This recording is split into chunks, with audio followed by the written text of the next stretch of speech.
Assalamualaikum warahmatullahi wabarakatuh.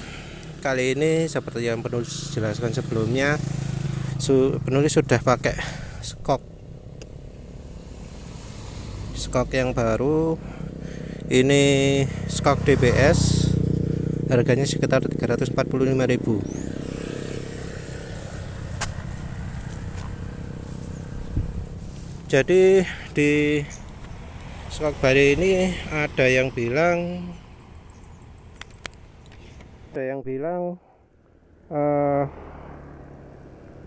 terlalu empuk ya. Jadi waktu dipakai skoknya ini jeduk. Jadi dipakai sendirian empuk, dipakai boncengan jeduk, terlalu empuk. Penulis sempat khawatir waktu dapat review seperti itu. Ya penulis jangan-jangan ini kempuan bener kok, katanya orangnya itu, katanya yang beli enggak, sudah disetel macam-macam tapi tetap nggak bisa dibuat boncengan jeduk. Kalau menurut penulis, orangnya mungkin salah ya. Ini skoknya bisa disetel empuk, bisa disetel keras. Memang kalau untuk boncengan NMAX, suspensi orisinil NMAX itu masih termasuk empuk. Jadi nggak parah-parah banget. Apalagi kalau sudah diganjel stoppernya. Jadi stopper yang diganjel itu bikin nggak jedak lagi, nggak goncang lagi. Penulis sendiri sekarang terpaksa harus pakai setelan yang agak keras ya, nggak bisa yang empuk banget. Soalnya ya itu, kalau dibuat terlalu empuk, kalau dibuat boncengan bisa jeduk. Tapi tetap sih lebih nyaman daripada bawaan. Jadi ini sekarang sudah pakai setelan yang bukan waktu digoyang ya, tapi waktu dinaiki itu hampir sama empuknya dengan punyanya NMAX ori. Sama kerasnya ya. Jadi suspensinya ini beda ya. Kalau punya NMAX itu ditekan gampang, digenjot gampang. Kalau yang ini enggak. Jadi sandar tengah dilepas, motornya agak keras jeduk gitu. Mau digoyang susah. Tapi yang menyebabkan susah itu bukan dari per, tapi dari shock breaker. Seperti penulis jelaskan sebelumnya, shock breaker NMAX itu single action. Single action artinya waktu langkah kompresi, suspensi itu nggak dihambat. Yang dihambat itu waktu langkah rebound. Langkah kompresi itu waktu suspensinya kena benda sehingga memendek, kena benturan jalan sehingga memendek. Nah, rebound sebaliknya. Nah, ini enggak, kompresi atau rebound ada hambatannya. Kalau belum dipasang mungkin nggak terasa, tapi sesudah dipasang kerasa ada efeknya, ada hambatannya. Jadi kalau digerakkan kencang ada penolakan dari reboundnya itu, nggak cuma dari pernya tapi dari suspensinya. Nah, ini bisa ketahuan ya dari suara penulis, masih ada reaksi terhadap jalan. Jadi jalan kayak gini suara penulis keganggu. Nah, emang ini istilahnya agak keras. Ya itu karena penulis terpaksa ya nyetel agak keras biar kalau boncengan per 3 ya, kira-kira beratnya berapa itu, 160 kg lah. Nah, kalau boncengan sampai 160 kg biar nggak mentok. Mentoknya bukan waktu jalan bergelombang, enggak, waktu habis lewat polisi tidur, setelahnya itu, setelah ban belakang angkat terus turun lagi itu mentok ke bawahnya, ngejut ke bawahnya mentok. Jadi bukan karena suspensinya model single action, tapi karena ya memang pernya terlalu lumpuh. Jadi ya memang dilema sih, disetel sendirian terasa lebih keras, setel terlalu lumpuh mentok. Ya ini beda dari single action, tapi ya kalau single action itu mentoknya bukan waktu di polisi tidur, tapi di jalan nggak rata, itu beda lagi. Single action kan karena dihambatnya searah, makin lama makin pendek kalau di jalan nggak rata. Kalau ini di jalan nggak rata ya biasa sih, nggak kerasa mentoknya begitu, tapi begitu lewat polisi tidur jeduk gitu. Jeduknya bukan waktu awal, tapi sesudahnya, sesudah lewat polisi tidur. Jadi waktu awalnya itu karena ada hambatan kompresi, kebantu sama hambatan kompresi ini sehingga suspensi tidak cepat memendek.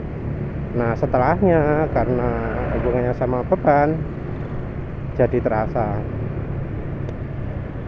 Nah, untuk mengatasi hal ini gimana?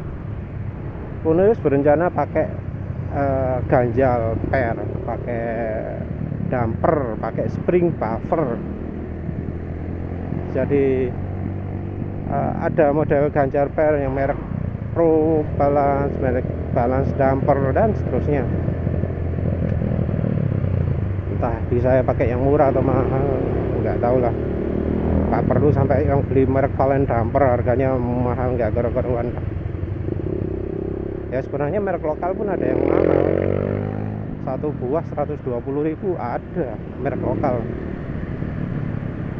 Ada kayak merek Sport Pro Sport damper itu harganya 40.000 atau 35.000 lah per buah.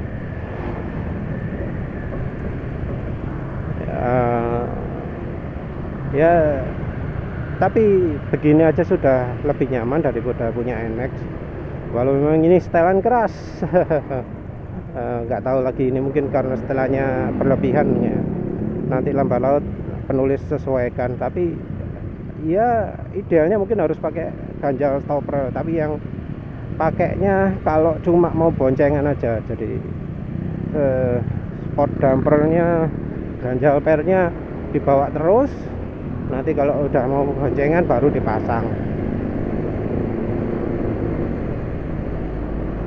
Tapi dari sisi kenyamanan, walau pakai ukuran per keras, jauh ya, beda ya antara per single action atau yang enggak. Ini mungkin bisa dibedakan dengan video sebelumnya, waktu penulis masih pakai per aslinya. Di jalan gini kan oke, memang goyang, tapi nggak stabil sekarang ini. Kalau sekarang ini nggak terlalu banyak goyangan, nggak terlalu heboh lah, nggak keterusan. Kan sebelumnya penulis ngomong hambatan stoknya NMAX ini, per bawaan NMAX stok aslinya itu kan parah. Dipakai boncengan itu pantulannya itu bisa lebih dari 1, bisa 4 sampai 5 kali kalau habis lewat polisi tidur. Nah ini menunjukkan hambatan stoknya kurang. Jadinya gitu, lewat jalan gini nggak stabil. Kalau ini lumayan lah, nggak parah, enak. Walaupun penulis berharap lebih sih, penulis berharap agak lebih tinggi. Ya wes, penulis isi bensin dulu ya.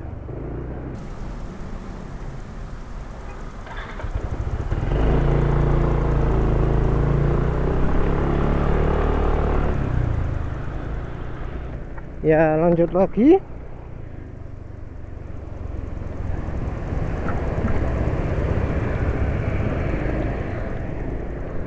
Jadi karena ada hambatan kompresi itu lewat jalan seperti ini stabil gitu loh. Ada rasa-rasa empuknya. Ini setelannya agak keras, tapi kalau kencang gini enak, terasa empuk. Mentulnya enggak keterlaluan, enggak seperti yang bawaan NMAX.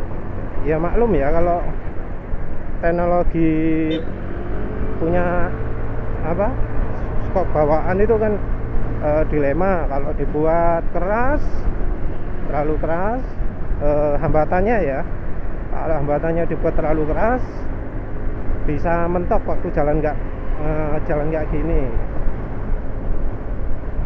Tapi kalau dibuat empuk ya gitu, nggak bisa stabil kalau jalan seperti ini, kalau jalan kencang terutama. Dari per juga gitu, karena single action gampang mentok. Per nggak ada opsi lain selain pakai yang keras, karena kalau nggak pakai yang keras di jalan seperti ini di jalan seperti ini bisa mentok. Nah, penulis nggak merasakan seperti ini, nggak merasakan itu.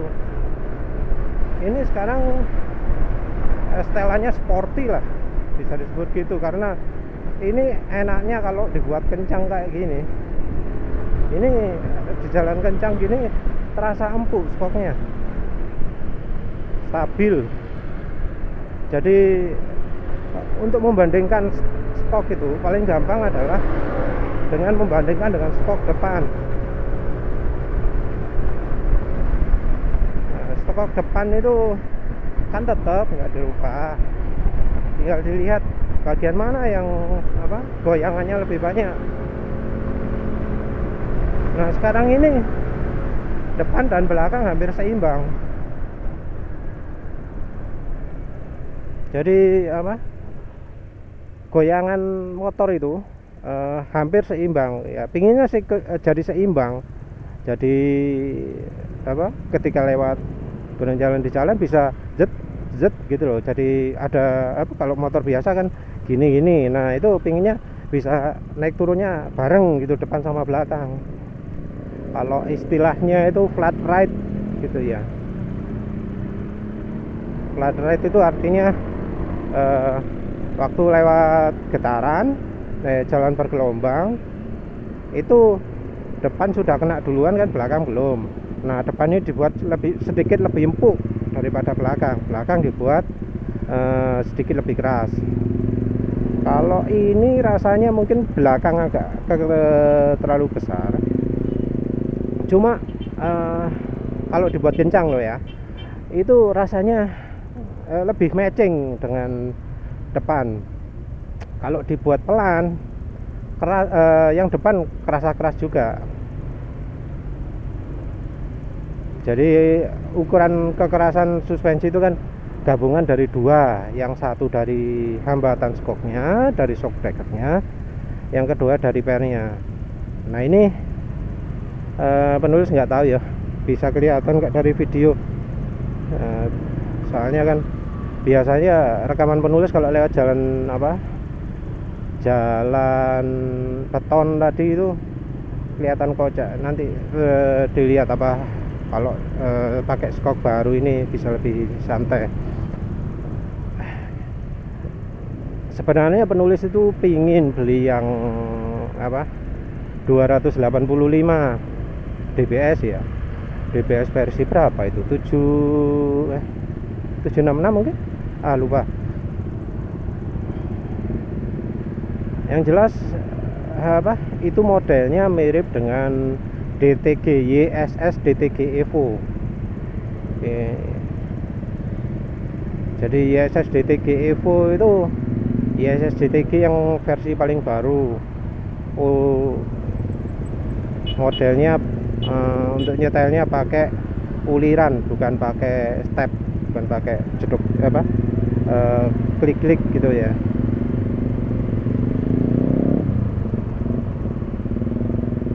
Penulis pengennya itu, soalnya lihat pernya kok kelihatannya lebih mantap yang itu. Cuma mungkin ya versi itu katanya empuk, bisa lebih enak dari apa yang bawaan. Ya penulis pengen coba sih, yang review itu sudah banyak soalnya, yang beli yang tipe itu sudah banyak. Yang apa penulis beli ini yang versi berapa sih, 744 mungkin ya kalau nggak salah. Nanti kalau ada apa salah, penulis kasih informasi di deskripsi. Jadi yang versi ini masih sedikit yang beli, mungkin karena masih baru ya, jadi sedikit yang beli versi ini.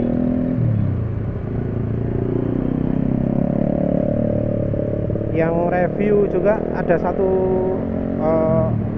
orang ya yang udah pakai nyoba. Ketemu motor berisik lagi. Yang satu orang ini bilang bahwa skoknya keras, mentok. Jadi yang penulis sebut tadi, dipakai sendirian empuk, dipakai berdua mentok, mudah mentok.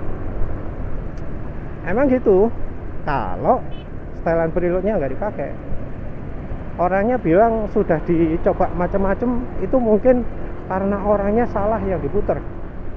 Jadi di yang baru ini ada dua settingan yang bisa diputer. Yang satu di bawahnya pair, ada tulisannya plus dan minus. Yang satu lagi di atas uliran yang ada lubang-lubangnya. Jadi yang atas itu preload, yang bawah itu di bawahnya pair itu untuk biasanya untuk nyetel dampernya, shock breakernya, untuk nyetel kekerasan atau keempuan. Kalau nggak kompresi ya rebound.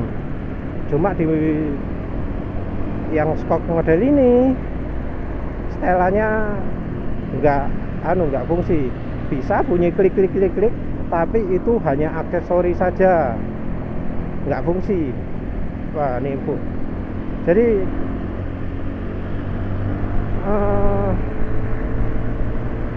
beda lah. Jadi orangnya mungkin yang diputer yang bawah, diputer-puter yang nggak ngefek, empuk. Harusnya yang diputer adalah yang atas, yang untuk nyetel kekerasan sama pair. Jadi diputer sampai pairnya makin pendek. Setelan yang penulis pakai sekarang ini kira-kira separuh dari ukuran aslinya. Nah, kalau sudah sampai separuh ini bisa dibilang ya pairnya emang terlalu empuk kalau untuk NMAX. Mungkin ini pairnya dibuat universal ya, dipakai untuk semua motor. Jadi mau pakai apa yang model panjang atau model pendek bisa jadi sama pairnya. Karena universal ya terpaksa harus empuk. Karena kalau enggak motor seperti Aerox yang butuh pair lebih empuk dari NMAX jadi merasa terlalu keras juga. Jadi Aerox itu ukuran empuknya kalau di YSS atau di Ohlins itu 15 nm kalau nggak salah. Kalau yang NMAX ukuran empuknya itu 20 nm. Jadi beda sedikit tapi ada itu. Penulis yakin kalau apa DBS yang pendek yang model sama ini 7 berapa sih ya, lupa.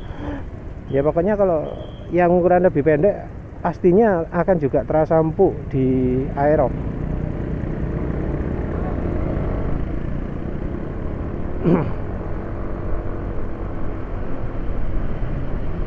Jadi apa misalnya kalau nyetel ya, kita nggak bisa pakai acuan ditekan lagi, udah nggak bisa, nggak kayak NMAX ya, dijunjut nggak bisa, beda. Jadi saran untuk nyetel ini hanya satu, dicoba di jalan, dicoba pakai boncengan, dicoba sendirian gitu. Ini penulis kan pakai settingan yang kalau di parkir itu nggak bisa ditekan, susah. Jadi kan motor penulis itu kan sudah modif ya. Sebelum modif skok masih orisinil, saat sandar samping itu suspensi sangat sulit digerakkan, nggak goyang sama sekali. Setelah ganti dimodif, bagian engine hanger, stoppernya engine hanger itu diganjal. Posisi engine hanger di bawah jok ya kalau versi 2018 ini. Itu jadi bisa digenjot. Jadi tangan itu bisa menggenjot saat motor lagi parkir, saat di sandar samping. Digenjot waktu diberdirikan pun bisa. Enak. Ya jadi pokoknya lebih terasa lah. Nah sekarang enggak bisa digenjot saat sandar samping. Yaitu kena tahanan dari shock breakernya, hambatan shock breakernya. Jadi beda dari orisinilnya Yamaha, bawaannya NMAX ini,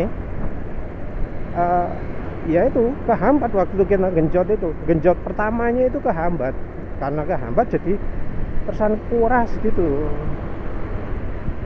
Jadi misalnya motor sandar tengah tegakkan itu, dilepaskan sandar tengah, didorong motornya jeduk gitu, nggak ada goyangan sama sekali dari suspensi belakang, langsung dek kayak kuras gitu, karena memang ada hambatan dari suspensinya.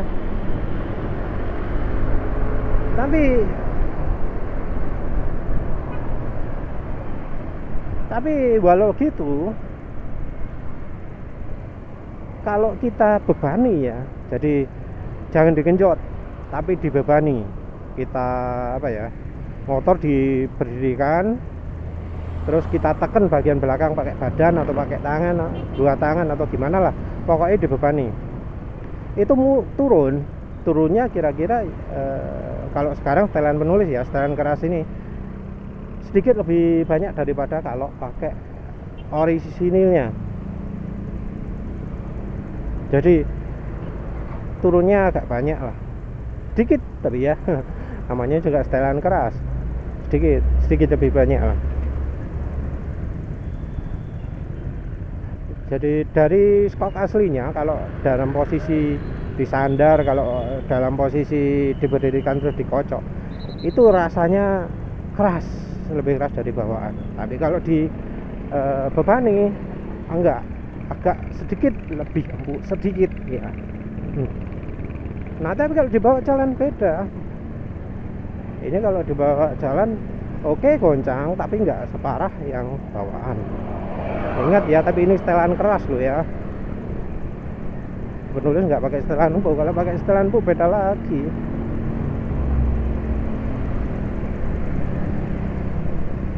Nah, dengan setelan keras ini tetap sih puas, karena sampai jalan memang kerasa, tapi tetap ada empuk-empuknya, karena yaitu hambatan suspensinya fungsi dua arah, yang kompresi ada, yang rebound ada, dan entah modelnya kayak gimana ya, penulis nggak tahu dalamannya, nggak punya dyno, shock breaker dyno nggak punya, jadi cuma dari feeling aja. Hambatan ada tapi nggak keras. Mungkin modelnya dibuat kayak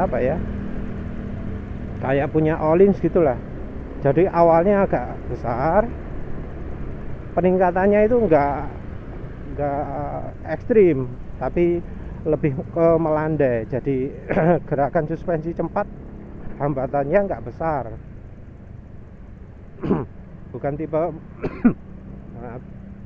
bukan tipe model konvensional di mana hambatan skok itu meningkat drastis. Jadi kalau skok teknologi lama, antara kecepatan suspensi pelan dan cepat itu nggak ada anunya lah, nggak ada permainannya. Kalau yang suspensi baru-baru dimainkan. Jadi yang teknologi modern itu kalau hambatannya kalau gerakan suspensinya cepat,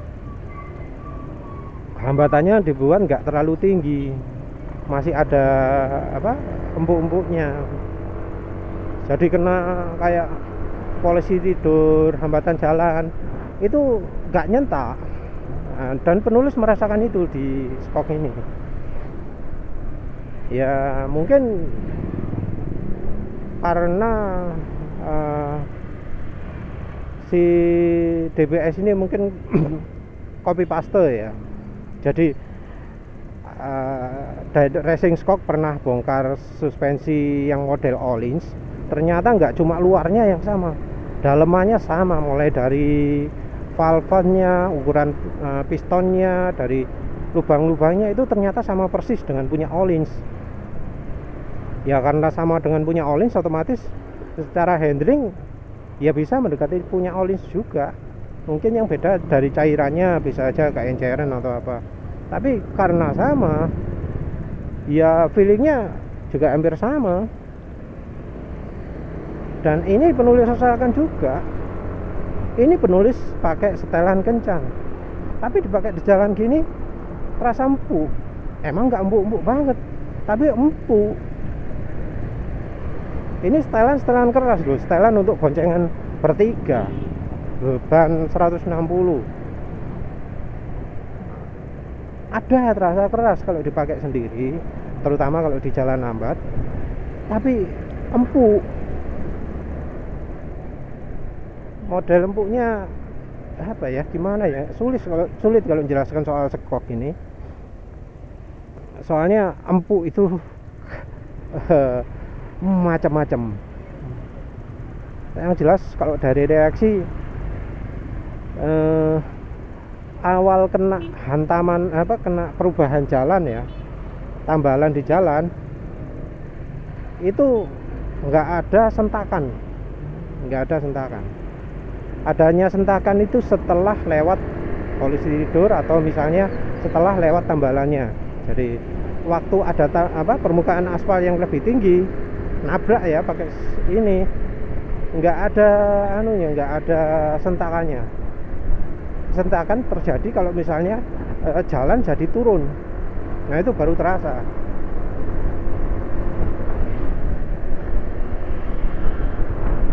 Nah ini beda ya dengan yang suspensi sebelumnya NMAX itu. Kalau yang bawahnya NMAX ada jalannya turun, nggak nyentak, nggak ada nyentaknya. Kalau ada aspal naik ya nggak ada sentakan juga. Cuma karena hambatannya itu nggak imbang antara kompresi dan ribon, kalau di jalan nggak rata itu jadi kocar kacir. Kalau ini seakan-akan habis lewati bam, stabil. Kalau yang punyanya NMAX aslinya, karena hambatan skoknya lama, gini masih gerak dikit. Nah karena ini berkesinambungan, jadinya kalau lewat jalan nggak rata jadi ketambahan. Asalnya goyangan yang cuma butuh sedikit, karena modelnya nggak rata itu jadi makin lama makin kacau.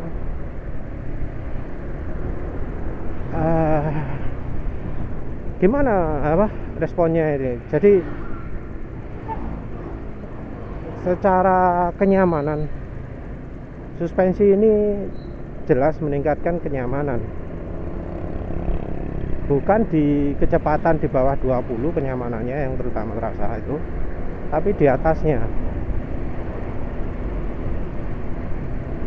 Ya nanti penulis mungkin akan coba kurangi, tapi nggak banyak ya, soalnya ini motor mau dipakai boncengan juga kadang-kadang ya.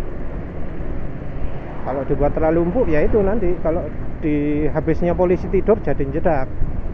Kalau di sambungan jalan enggak, kalau pas lagi mau lewati ya juga enggak. Setelahnya polisi tidur jadi jedak. Ya tentu, tapi akan penulis coba kurangi ini, mungkin cuma 1 atau 2 putaran dari ulirannya itu. Terus recommended enggak? Yang jelas penulis puas beli skok ini. terasa lah dari hambatan shock breakernya, terutama yang jauh lebih baik daripada bawaan. Jadi walau disetel kerasnya hampir sama dengan yang bawaan, tetap terasa lebih empuk. Awalnya penulis takut nih kalau kena gelombang di jalan jadi nggak enak, tapi setelah nyoba gini penulis nggak masalah lah. Agak keras dikit kalau jalan pelan jadi gonjang ganjing. Yang penting waktu boncengan bisa nggak mentok. Aman sih sebenarnya, karena cuma nyentuh stopper sedikit jeduk gitu, jedukannya lemah. Kalau sebelumnya sih, sebelum ditingkatkan stoppernya preloadnya, itu yang jeduknya parah. Setelah disetel agak kerasan, agak lebih keras, ya itu sempat ngerasa ini belum nyoba lagi yang setelan ini kalau dibuat boncengan. Agak jeduk sedikit setelah posisi tidur, tapi untuk nyaman banget kalau untuk dibuat boncengan. Levelnya sudah mirip dengan pakai YSS DTG dulu di Honda Beat. Ini juga kondisikan jalan naik turun. Penulis merasakan nyaman, yang belakang itu stabil, nggak goyang-goyang gitu.